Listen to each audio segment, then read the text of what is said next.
Okay, this video I am going to show you how to increase our virtual machine's hard disk to make it the physical disk larger on the file OS, but then also in the operating system how to extend it. I am using Ubuntu for this process. However, whether it is Ubuntu or any other Linux distribution, for Windows I would just recommend that you use the built-in disk manager for Windows. Just a word of caution, and I'm the owner of ATS All Technology Solutions, but you please do not hold us liable should anything go wrong while you attempt this, due to the fact that anytime you play with a partition on a hard drive there is a potential chance of data loss. If working with a physical disk, I always recommend potentially doing a disk image. If it does come to a virtual disk, make a copy before you play around. Always have a backup, better safe than sorry. So times where this will work: a virtual box where you want to increase it, a physical disk where you would like to delete a particular partition. If you're deleting a partition, please note you'll lose all data on it, must have a backup of it in order to increase another one. Or if you have done a disk image from another hard drive to another disk, and it will then, and the disk is larger, for example a 500 gig to a terabyte, and then you want to increase one of the partitions on the disk larger. For the video and for my original use case, we work a lot with virtual machines and virtual servers, and this is what the process that I followed. For the demo video I have just installed a very base Ubuntu server. It's a 1404 server on a 20 gig dynamically increased hard drive on, and I'm running this on a Linux host for that rod. So I have logged into the Ubuntu server, and if I run df-h, you'll actually see that there is a 10 gig file on here, used 1.2 usage of an 11% on the disk itself over here. So that I have available. Now I want to increase this to a 20 gig hard drive. Let's pretend I've run out of space. Why no, I'm going to be doing an installation. First I will shut down the server itself, or your Ubuntu Linux operating system. Now on another machine you must go and download gparted live CD. I do have a link here for it where you can go and download. The page will look like this. I just downloaded the i686 image. Doesn't really matter which one you do for this. The AMD 64 is fine as well for a 64-bit machine. This is just to physically get you in. I've downloaded it. If you're doing this on a physical machine, you'll have to burn it to an ISO or a thumb drive. That is not part of this tutorial by any means on what we're actually going to do as we go. Now I've already downloaded this ISO on the machine. Let me just open up VirtualBox, ignore. Now in my settings over here of this particular machine, I am now going to go and increase the storage pool of this device, this particular hard drive. So as you can see now, I have this image of Ubuntu record on. For VirtualBox you have to physically go run it in the console command line. However, depending on your virtualization technology, they might have a resize option in the GUI interface. Now the command is vbox manage modify HD your hard disk size.vdi resize, and the size in megabytes. So I am going to go and change this to the path of my actual hard drive, media data VirtualBox Ubuntu record.vdi resize. Now according to the file size here, it's a virtual size of 20 gigabytes. I want to change it to 40 gigabytes, so 40 1 2 3 was the size is in megabytes. Enter, and the disk size has been changed. So if I go on to this one, and if I cancel, I should be able to go into settings. If I'm not mistaken, it should actually change the file size. The virtual disk size now 39.06 gigabytes. I, however, am just going to do a normal standard boot up on the server to go check.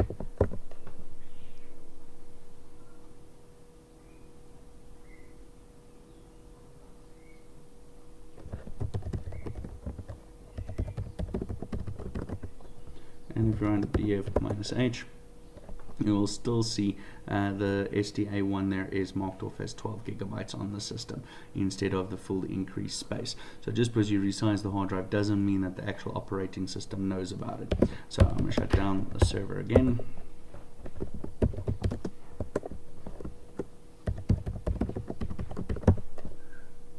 And server is shut down.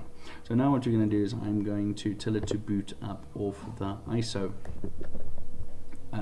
for the Ubuntu record in here. So for that you go back to settings. This will also again differ from using VirtualBox or for using another base VMware or Sang4 or Proxmox or something to that effect. The process actually, but basically you just want to tell it to actually boot off a different CD. Now the ID controller, I'm just going to choose the G-Parted Live CD. As you can see, this is the AMD 64 one that I'm physically loading. AMD 64 from that, but I also have to tell it to physically boot off of the optical first, which I am over here. I'm just changing it up. Who still uses floppies anyway?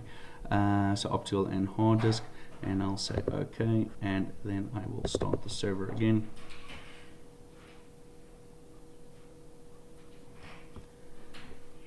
And I'm going to pause here quick.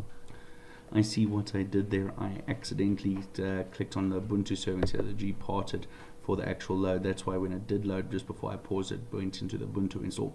So now it says G-Parted. The boot is still on optical first. Say OK, starting the process.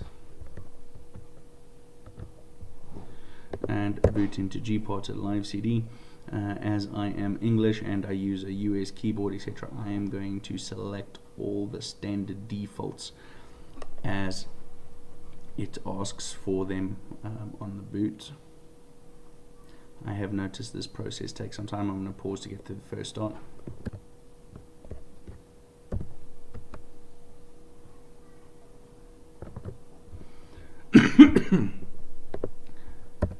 What language? 33 by default.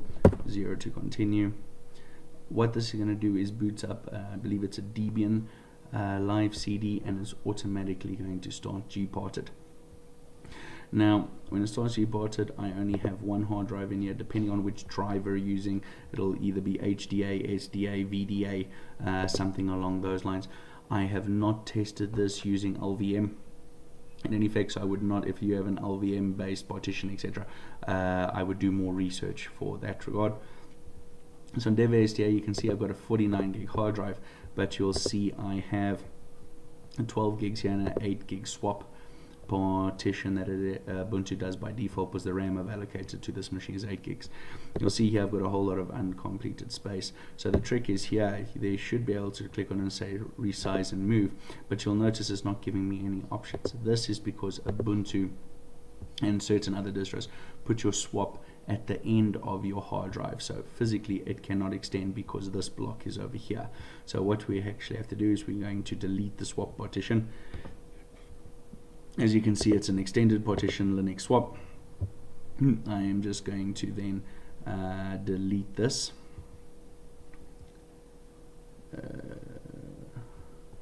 Sorry, I have to first delete this one, delete the partition, then I must delete the extended partition. So now you'll see my unallocated is right next door to it. So I can do this and say resize move now, and you'll see there's availability. Now I want to still leave 8 gigabytes of swap at the end of the partition.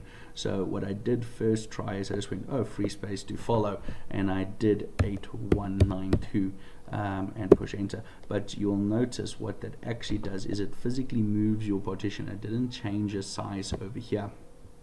It physically moved the free space to the beginning. So I'm just going to set this back to 0 on the machine here, and it'll change it back to the correct. Be caution, if you physically accidentally move your partition physically up on the hard disk partition, it can cause Windows in your boot OS not to boot, so be very careful when you do this. So I'm just going to go and I'm going to change this to the maximum that it's going to allow me to do, and it'll leave 0 now at the back, and then from here I'm going to do 8192. The reason for that is because it was 0 and was max. The only place I can take it from is here. So you'll see my first partition starts exactly where it was. It'll then increase this space, and it's going to leave 8 gigabytes of space at the back to set to my swap partition. And I'll say resize move. Now you see I've got 8 gigabytes here. I'm just going to say new, and I'm going to say extended partition for the full size, add, and then I'm going to go right click, new partition, and I am just going to create as a logical, and I'm going to say it's a Linux swap partition, and label swap, and say add to that. So I'll have my extended, and then I'll still have my swap partition. It does leave its 1 megabyte, and I'm going to say apply. Caution, there is always a chance of losing data, so please have a backup before you actually do this process. I'm going to say apply. This process can take some time to complete depending on the size. I did this on a 12 terabyte hard drive increasing to 14 terabytes, and the process took over an hour for it to actually complete, because I have no space on this device and there are no errors and there is very little files. As you can see, this went incredibly quickly, but do not worry if it takes longer. I'm going to close this, close down gparted, and then I'm going to exit. And I'm going to go shut down, okay. And once it's shut down, I'm going to change the ISO.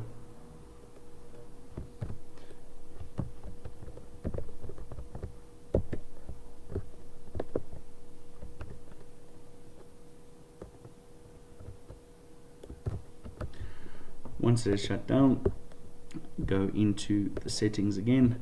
This again will differ as set per the GUI interface. We will now go to storage, go to the controller, and make sure that it is physically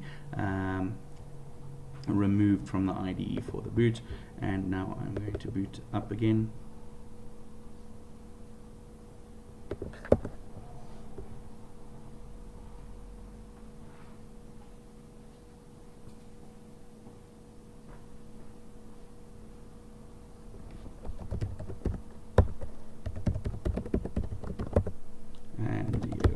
H, and we will see here we now have a 31 gig partition available, 28 gigs, and the move serve and the move work. That is how you extend a file system under Ubuntu. Should work on almost all Linux distributions. It will be easier if they're on machines that don't have swap, or if the swap is stored in a different location, but now you are able to handle this process. Thank you very much, and have an awesome day.